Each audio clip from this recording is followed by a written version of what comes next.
Dom here from Essential RC. Thanks for tuning in for this part 1 of 2 of our review of the new Avios Extra 330 LX version 2.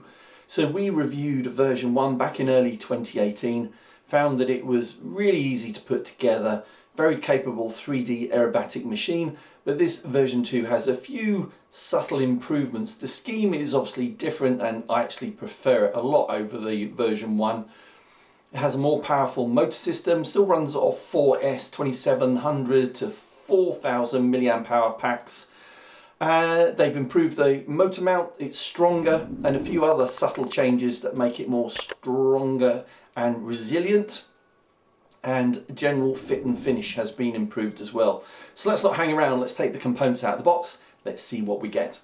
So before I take the components out of the box, I had to share this. I really do like how everything is individually bagged and held down. You know, there's no chance of bits moving around or anything getting damaged on its way to you, which is a good thing to see. So well done. But let's not hang around, let's take the components out of the box. So here we go, all the components out of the box. So let's look at the fuselage first.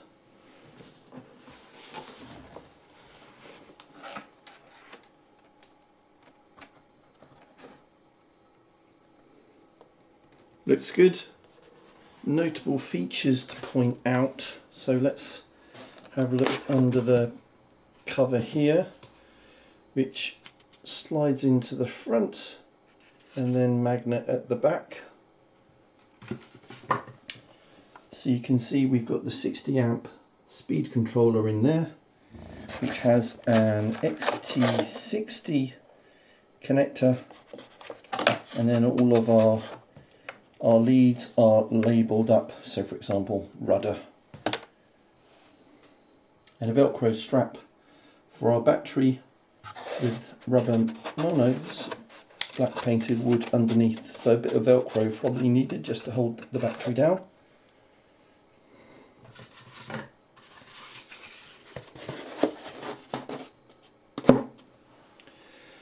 Let's look at the back. So you can see it's a closed loop pull system for the rudder.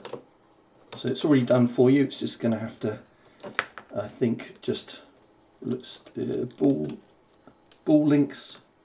So we're just going to have a nut and bolt to attach it onto the thick plastic fitting that's on the rudder. Just check out the rudder itself. So the hinge has got 4 hinges on the rudder, and potential for a lot of throw on that rudder as well, which is excellent for a 3D. Then we've got the elevator, again 3 hinges on either side, double beveled so you can get the huge throw that you need.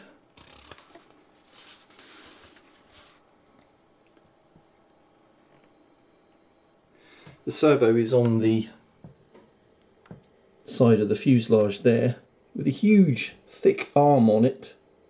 That's great as well, so it's going to be very strong. And then we're going to attach it with a push rod to that horn there. Then we got the wings. So underneath the wings, servo already in place, as is the big horn as well. Just got to put a push rod in place, and then you can see the quick release button as well for the wings. So no bolts or screws required to hold them in place. It's just that push button. Again, you can see the large throw that you've got because of the double beveling. Really good. Landing gear aluminium, and the wheels and the spats already in place, so just got to bolt that in, and it's quite thick aluminium actually, certainly not easy to bend. Then we've got side force generators, and nice how they've got this hole and there's a moulding on the outside of the wing. That means they push on.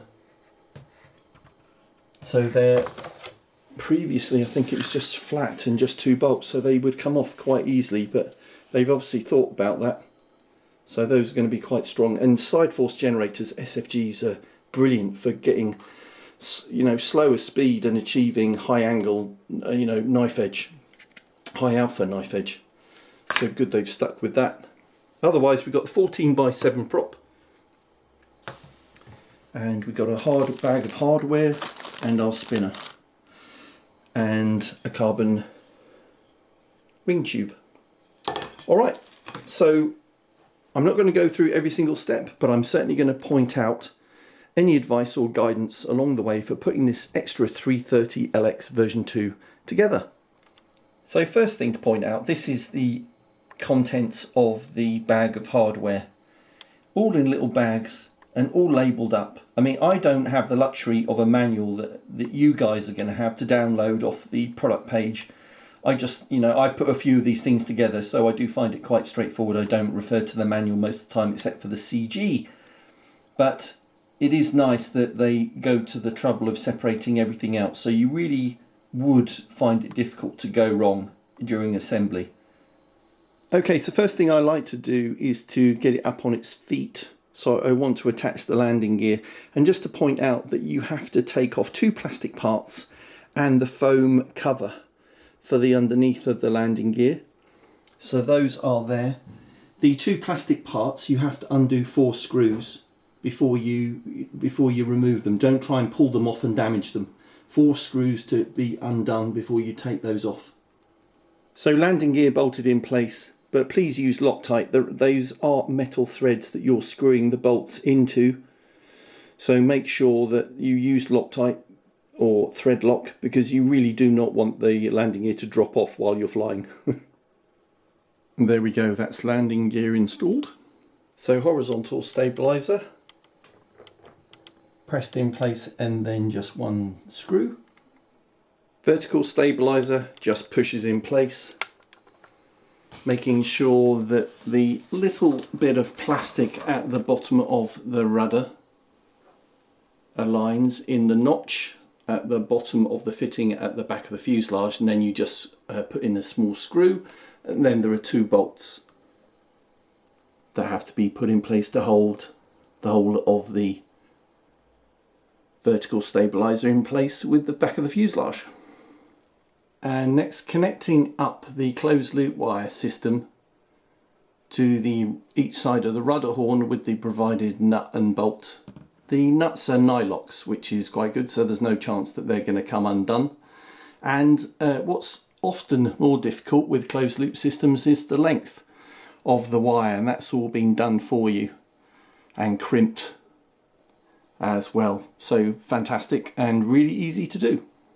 Next, you can see I have fitted the elevator push rod. So one bit of advice here, be really careful that you have screwed in an equal amount of the threaded ends of the push rod into each of the ball links. Tail wheel is attached to the bottom of the fuselage with 2 screws, and then the arm on top of the tail wheel, either side of it, is connected to the rudder horn using those 2 springs. So I've done it like this, but the closed end of each spring you'll need to open out with a bit of with some pliers so that you can fit it through the hole, and then the hook end you can just put through the hole in the horn. Prop and spinner. And then finishing touch for the fuselage is just gluing the exhaust pipe in place, and I've done that with some Yoo-hoo pour. With the fuselage done, now I need to do the wings, and the first step is to attach the push rod to the servo arm and the aileron horn. Now before you do that, make sure you screw in the ball link on either end of that push rod as far as it will go, and you will end up with a setup like that, which is more or less what you need to achieve equal throw on up and down of each aileron and getting axial rolls when you fly. And then the side force generator is just pushed on the side of the wing and held in place with 2 screws. So the wings are held in place with this clever button mechanism. Snaps in place like that, and try and pull it apart and it definitely won't. And then to release, just a case of pushing on the button and pulling it back out again. One final assembly tip, the 80 centimetre carbon tube that you put into the wing, I found when I put that in for the first time there is not an end stop in the wing, so you can insert the tube too far and effectively not have the same amount of tube in each wing half. So what you should do is take the tube and put a mark 34 centimetres from the end. So 34 centimetres there and 34 centimetres from the other end, so that when you insert it back into the wing you only go up to that mark. So there we go, that's the Avios Extra 330 LX version 2 from our friends at hobbyking.com. Really easy to put together, not too many tips along the way there for you. I've put in a 6-channel receiver so that I can set up the ailerons independently, but if you want to go for a 5-channel receiver then they do provide a Y lead so that you can put them together and into a single channel on your receiver. Got it turned on, got the battery plugged in. Really do like the servos in this. Really quick servos and super smooth as well, so should be good for some flying very, very soon. If you'd like to see that first flight, then please subscribe to the channel and click on the bell icon for notifications of our future uploads and live streams. But thanks for watching this one. See you next time.